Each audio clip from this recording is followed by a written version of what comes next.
we had interviewed a couple of weeks ago your colleague and I assume friend, Rabbi Jeffrey Sachs, who you worked together with on some of the Agnon projects. What was the connection between Rabbi Weinberg and Nobel laureate Shai Agnon? He was Mr. Kiddushin for me, arranged marriage. But there's a story behind that. Okay.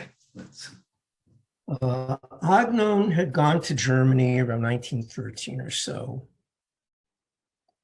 Schoken, his editor, thought that he would become a greater world writer if he had that additional experience. He stayed there for about 12 years.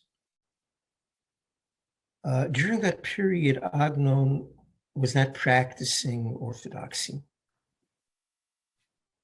I think both Rabbi Sachs and I agree our instinct is he was not anti,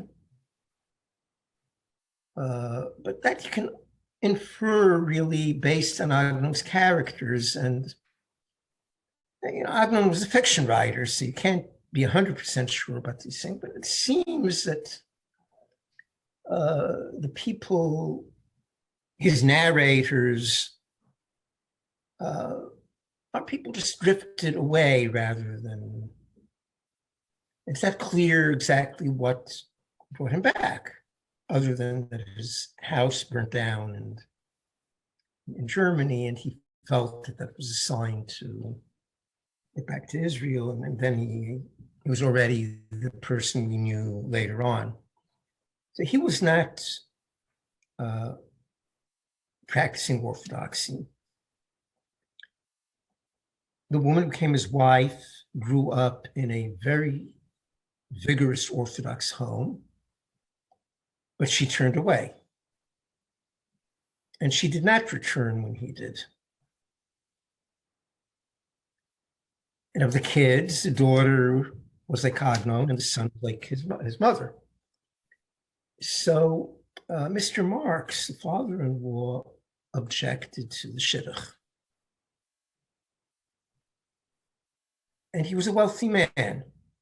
So Rabbanim didn't want to start up with him. The couple went to Yechiel Weinberg. And at least what he's reported to have said, he said, why should I not marry them? They don't need parental consent. And apart from that, I don't really know what these people are up to, but if I refuse to marry them Jewishly, they may live together. Why should I do this? So he arranged the wedding. A few years later, he met Mr. Marx. And Mr. Marx said, we go back together. You arranged a wedding for my daughter. And Weinberg said, you're right.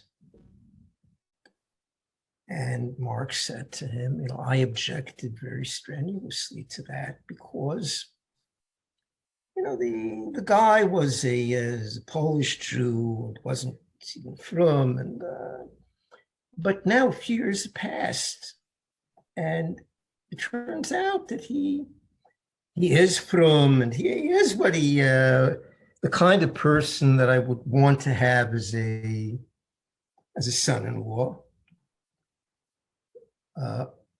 And I appreciate that you did this, and I want to give you a token of. Weinberg said no. And he said, but I must, because you did do it was a service. I said, no. In that case, let me give you money to contribute to charity. And Weinberg said, if you insist, you give the money to charity in my name, if you want to honor me that way. And that's what happened. When the interview was over, a student was with Weinberg and he said, why did you refuse to take money for charity?